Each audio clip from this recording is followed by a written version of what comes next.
Hey lads, what is going on? It is Kills115 here, and I'm back with episode number 39 of WWE Supercard. And today's episode, guys, ring domination has ended, so it doesn't really leave me anything to do. So what I've decided, and I think I'm going to stick with this from now on, that I'm going to talk about last night's WWE pay-per-view Battleground and give you guys my thoughts on the pay-per-view and how it was. So, for Battleground, I was in a Skype call with Tyler and Brandon, and guys, honestly, the entire pay-per-view, I give it a 5, I'll give it a 6 out of 10, and I'll tell you why later on. But the first match was the pre-show match between King Barrett and King What's Up. Now, I didn't get to see this match by the very end of it because I always wake up 20 minutes before the pay-per-view itself. But, I did say I wanted King What's Up to win, but unfortunately, I knew Bad News Barrett was going to win, but I really wanted R-Truth to win because I love King What's Up. But Bad News Barrett wins, and that was, it was okay. Then, to start off the show, you had Randy Orton and Sheamus. Now, this is a match I had no interest in whatsoever. I kind of, I'm sick of Sheamus at this point. Even though he's Irish, I'm Irish, but it's just a fact. I don't like him as Mr. Money in the Bank. I want Dean Ambrose so much Mr. Money in the Bank, but, it's not up to me. But this match was alright. I mean, there was a few decent moments. Randy Orton ended up coming out the winner of this entire match, which was, it was kind of obvious. I mean, they were in St. Louis. He's from St. Louis, so they're obviously going to give the hometown boy the win. Now, the second match of the night was the Primetime Players versus the New Day. And this match wasn't even about the tag match. It was all Xavier Woods. That guy won't shut up. The entire Skype call, we were there just saying, shut up, just please, Darren, Titus, hit him, knock out Xavier Woods. But the tag match, I thought it was alright. I actually enjoyed the tag team title match. The Primetime Players came out victorious, which I was very happy with, because Tyson Kidd and Cesaro aren't together due to Tyson Kidd's injury. I'm kind of more towards the Primetime Players now, and I was very happy when they came out with the win, because I hate New Day. The third match of the night, if I can remember, was Roman Reigns and Bray Wyatt. Now, there was so much hype for this match, so much build-up, and it turned out to be the most boring match of the night. Now, some of you guys might disagree with me, but to me, this match was literally putting me to sleep. I was so bored, I resorted to Supercard and Twitter. I was on playing Supercard, playing the last few minutes of this, and on Twitter, because this match was so boring. I actually didn't even watch the match fully, I watched it a bit, but this match, there was a whole thing on Twitter, I noticed I was on it, about Sting possibly coming out and interfering in this match. Now, unfortunately, someone did interfere, but unfortunately it was not Sting. When Bray and Roman were on the outside of the ring, a guy in a black hooded jumper, hood up, came out and he kicked Roman Reigns in the face. Now, that left me in shock. It left Tyler and Brian in shock. Like, who is this? Who is this guy? And it turned out to be none other than Luke Harper. Coincidence, halfway through the match, I actually asked, what happened to Luke Harper and Eric Rowan? And out comes Luke Harper. So, it's great to see the Wyatts back together. I mean, they're better as a team than they are solo. So Bray Wyatt comes out with the win. Honestly, didn't really bother me. It was such a boring match. But another match that was on next match was the Divas match. Now, we all thought, because of what happened on Raw, this would be a 9-diva tag match. No. It was a triple threat match where one person from each team will represent that team. Now, just before I go on, this match was not scheduled. The match that was originally scheduled to happen at that point was the triple threat match for the Intercontinental title, but Ryback suffered a staph infection in his right knee, which left the match postponed. So back to the Divas match. The three Divas that were fighting were Charlotte, Sasha Banks, and Brie.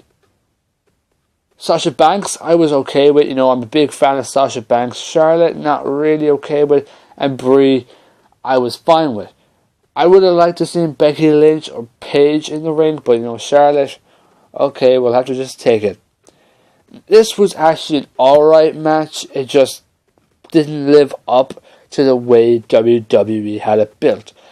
So the winner of that match, I think it was Charlotte. She came out on top. I really wanted Sasha Banks to win, but that didn't happen, so it was just kind of a real disappointment all night. But there was a point in the match I thought was it was alright in that kind of sense. It was all the Divas were just jumping out on top of each other. I thought that was a good point in the match, kind of show them as well what Sasha and Charlotte have and what NXT is going to bring when the Bellas are gone. But what's the name? Charlotte coming out on top? Fine by me, as long as I'm Team Paige. I'm Team Paige all the way because it has two of my favorite Divas on it, Paige and Becky Lynch. But the next match was really, really disappointing. John Cena, Kevin Owens. Don't get me wrong, it was a good, decent match. A lot of good spots. A lot of really amazing moments in this match. Now, the outcome is what really annoyed me. For weeks and weeks and weeks, I said Kevin Owens would drop the NXT title to Finn Balor, which I was right on, and he would take the US title from Cena. I was wrong. John Cena comes out on top against all the odds and retains the United States title. Why does he need the US title? He doesn't need it. He is a top superstar in the WWE. When he won the belt at WrestleMania, I thought he'd lose it next night. But he's held it for so long now. But I'm still, just so you guys know, if you guys haven't been in Tyler's streams, I highly suggest go check out his Twitch. I'm sticking with my SummerSlam prediction.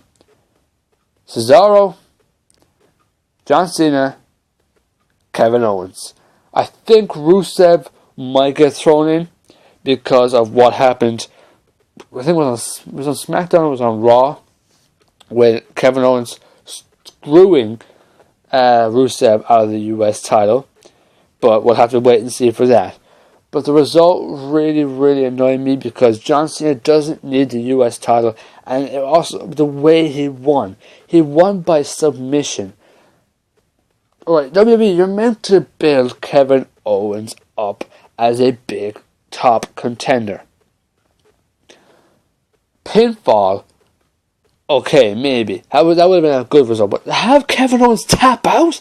Tap out? Why are you so stupid? He's meant to be this top guy. He's meant to be this powerhouse, and you made him tap out. What were you thinking? Kevin Owens doesn't tap out. He's a big, strong guy, and he just, tap, tap, tap, tap. Why? That's one of the things that pissed me off. That's actually one of the things of why I give it a 6 out of 10. Now, the main event, the big one. Seth Rollins, Brock Lesnar, was the biggest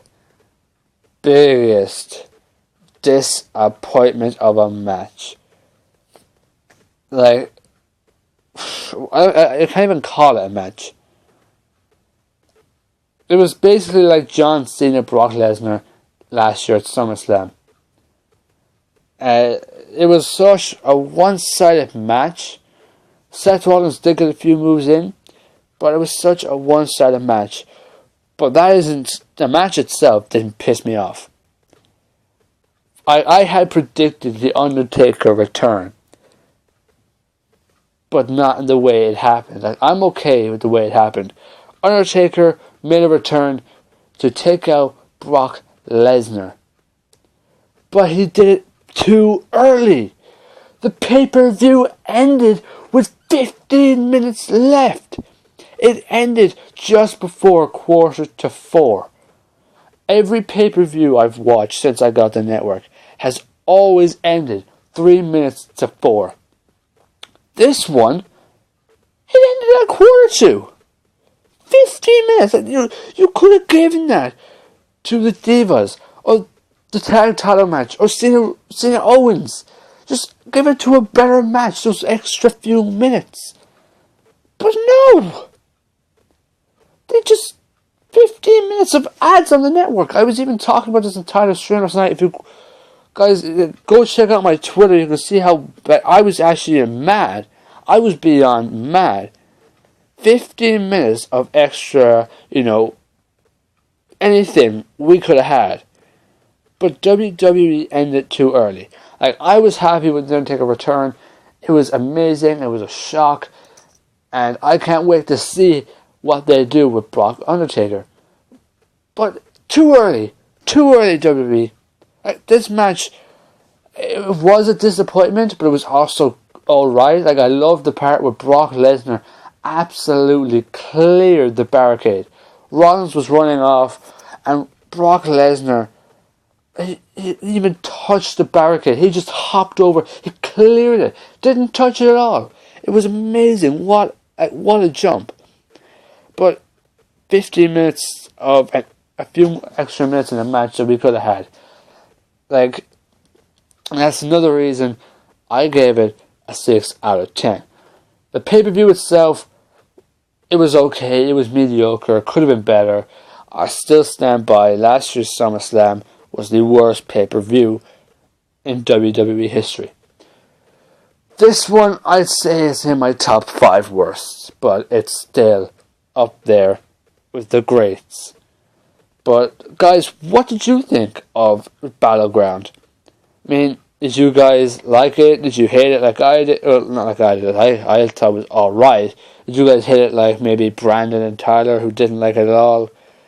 Let me know down in the comments below. I do read the comments, so leave something down. But, like I said, my total Battleground overall 6 out of 10. All because Owens lost in a stupid manner, and 15 minutes were left on the recording, on the pay-per-view. And the thing is, the world title match is still going right now. The bell was never wrong. Right? Seth Rollins and the ref just disappeared. That was it. The bell was not wrong for disqualification or nothing. They just ended it. They could have had maybe Taker does that, and Seth Rollins hits him with a pedigree, beats him, and off he goes onto his next rivalry. But no, they made Rollins look weak altogether.